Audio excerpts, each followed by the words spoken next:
महाराज दशरथ को आप सब हम जानते ही हैं।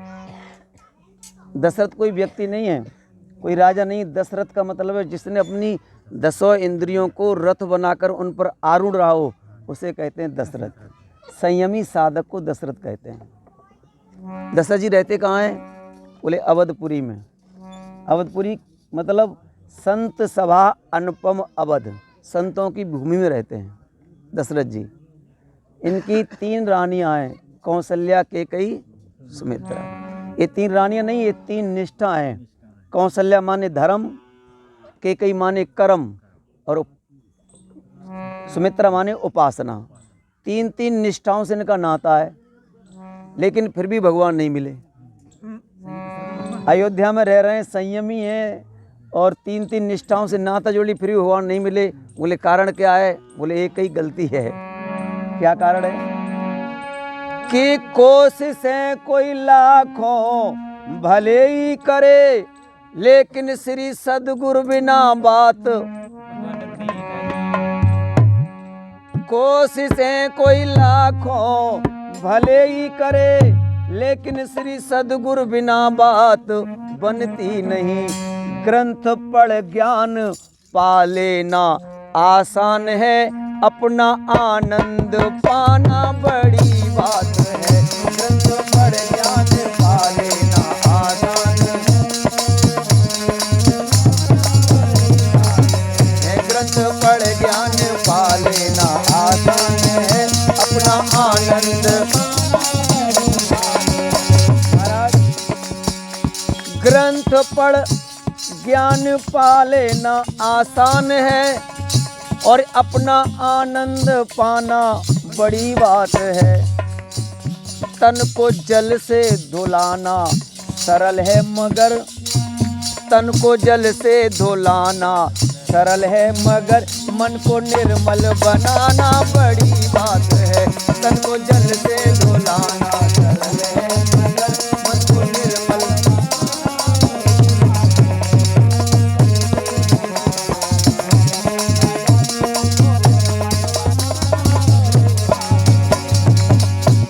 हम सब यहाँ बैठे हैं, मेरे बड़े बूढ़े संत भगवान, हम सब ईमानदार हैं। कोई कहता हम बेईमान हैं? नहीं कहता, सब ईमानदार हैं। लेकिन ईमानदार किसे कहते हैं? महाराज ईमानदार वो है जो मौका मिले फिर भी ईमानदार रहे।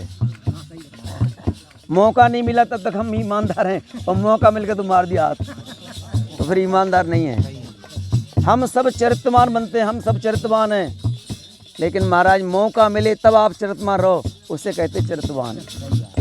मौका मिलने पर भी हम वैसे ही रहें, फिर आप सब कुछ हैं। और मौका नहीं मिला है तब तक आप हैं, और मौका मिला तो मुझे मार लो हाथ, तो फिर गड़बड़ हो जाएगा महाराज। तन को जल से धुलाना सरल है, मगर मन को निर्मल बनाना बड़ी बात है। और महाराज दिल किसी का जलाना कठिन ही है क्या? अभी हम कहते अच्छा थोड़ी गा रहे हैं। दिल किसी का जलाना कठिन ही है क्या, लेकिन ज्ञान दीपक जलाना बड़ी बात है।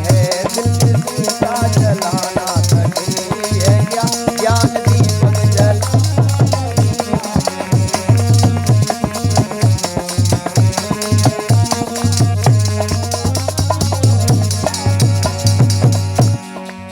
आपसे हाथ जोड़ के निवेदन करूं, दुनिया में सब कुछ करना तो हम करने ही आए हैं। लेकिन 2 काम नहीं करना, या 2 काम कर लेना। हम लोग पढ़ते हैं, लेकिन इतनी गलती करते हैं, पढ़ना है तो पढ़ के या तो समझो या समझ के पढ़ो, तब पढ़ना है ना। हम लोग सब पढ़ ही तो रहे हैं, कोई कुछ पढ़ रहा, कोई पढ़ रहा है, लेकिन पढ़ना वही है, समझ के पढ़ो या पढ़ के समझो, तो फिर पढ़ना है। महाराज वेद व्यास जी ने एक श्लोक लिखा है, और उन्होंने कहा मेरी ये श्लोक में जो बात है ना, मंत्र में, अगर जो जीवन में उतार ले, मेरे 18 पुराणों को वक्ता कहा जाएगा। सिर्फ 1-2 चीज़ मान ले। कौन सी? अष्टादश पुराणेश व्यासस्य वचनम द्वयम। अष्टादश माने 18 पुराण, मेरे 2 वचन हैं। अष्टादश पुराणेश व्यासस्य वचनम द्वयम परोपकाराय पुण्याय पापाय परपीड़नम। अगर किसी के साथ हम कुछ कर दें जिस लायक हैं, मदद कर दें, सेवा कर दें, उठाधरी कर दें, इससे बड़ा कोई धर्म नहीं है, कोई पुण्य नहीं है। और किसी की आत्मा को कष्ट पहुँचावे जैसे बड़ा कोई अधर्म नहीं है। ये दो बात जीवन में आ जाएं तो महाराज आप सब कुछ हैं। ईश्वर पर कहेगा तू यहीं रह, क्योंकि तू यहाँ रहने लायक है ना महाराज।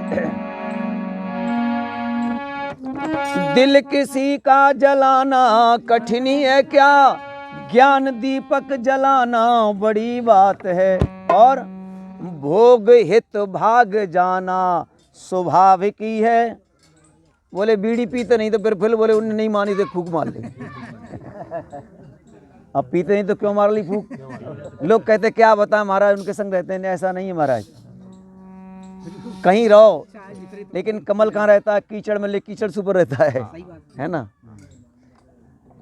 न हर भूलो न जग छोड़ो, कर्म कर जिंदगानी में, रहो दुनिया में तुम ऐसे जैसे कमल रहता है पानी में। तो ये तो सब ये संसारी गंदा है, तो फिर गंदे में अगर अच्छे रहोगे तब अच्छे कह जाओगे महाराज। कि भोग हित भाग जाना स्वाभाविक ही है, लेकिन भोग तज भाग जाना बड़ी बात है। भोग हित भाग जाना स्वाभाविक, भोग तज भाग जाना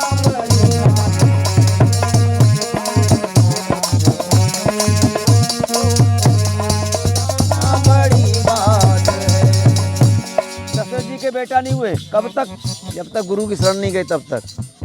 एक बार माता अरुंधति ने कहा, गुरु वशिष्ठ उनकी पत्नी थी, कि महाराज जी आप जैसा सामर्थ्यवान गुरु होकर और राजा दशरथ को अभी तक लाल नहीं मिले। तो गुरुदेव ने कहा देवी लाल तो मिल जाते लेकिन लाल प्राप्त की होने की लालसा तो हो। बोले उनकी लालसा नहीं है। बोले है लेकिन जैसी होनी चाहिए वैसी नहीं है। महाराज हम लोग सब कुछ करना चाहते हैं लेकिन करने के लिए जो करना वो नहीं करते हैं। सपने वो नहीं आते जो सोने पे आते हैं, सपने वो नहीं होते जो सोने पर आते हैं, सपने वो होते हैं जो सोने नहीं देते हैं। सोने नहीं देते वो सपने हैं, हम ये करके ही मानेंगे कुछ हो जाए। अपने वो नहीं आते जो रोने को आते हैं, अपने वो होते हैं जो रोने नहीं देते हैं महाराज। तो माता अरुंधति ने कहा कि लालसा नहीं है दशरथ के हृदय में लाल प्राप्ति की। बोले जैसी होनी चाहिए वैसी नहीं है। तो माता ने कहा लालसा मैं पैदा कर दूंगी, ये मेरा आपसे वचन है। तो गुरु वशिष्ठ ने कहा देवी तो लाल हम पैदा कर देंगे।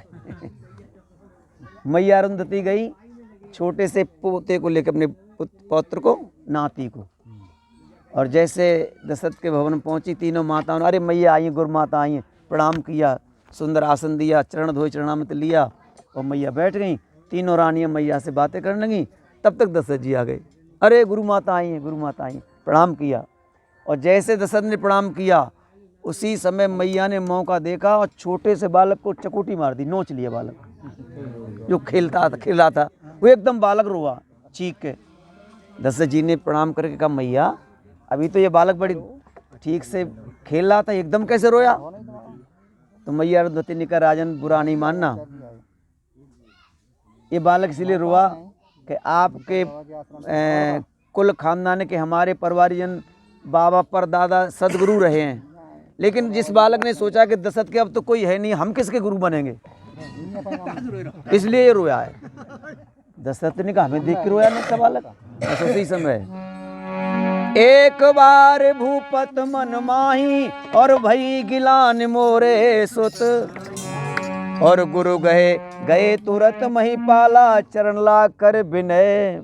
तुरंत गए, फिर रुके नहीं, तुरंत भागे कि नन्हा सा बालक हमें देख कर रो रहा, इतनी हम निकृष्ट हैं। तुरंत गए कहाँ, गुरुजी के पास।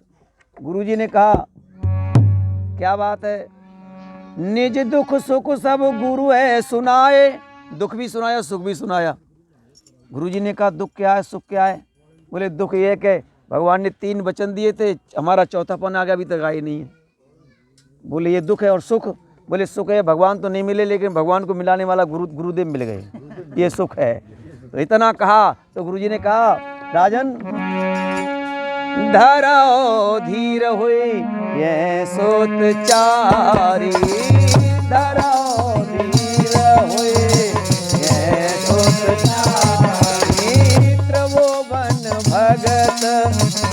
जगत बहारी।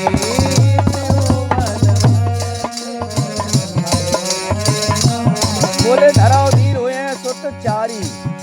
दशरथ जी ने कहा हमें क्या करना है? बोले आपको अब कुछ नहीं करना है, जो कुछ किया करना तो कर दिया आपने। इसलिए जब श्रृंगी ऋषि बुलाए तो क्या लिखा है? गुरु वशिष्ठ श्रृंगी ऋषि, गुरु ने बुलाया है, श्रृंगी ऋषि वशिष्ठ ने बुलाया, ना कि दशरथ जी ने बुलाया। बोले अब तो तुम बैठे बैठे चाय पियो, अब करना सो हम करेंगे। तो इस सत्संग का अर्थ है कि हम अपने गुरु के, अपने इष्ट के शरणागति हो जाएं, फिर आपको कुछ करना नहीं, फिर तो वो ही करेंगे। हमें कुछ करना ही नहीं है, बस हम शरणागति हो जाएं। हाँ, लेकिन हम हो नहीं पाते महाराज। चलिए एक छोटी सी भजन, फिर आपसे बस।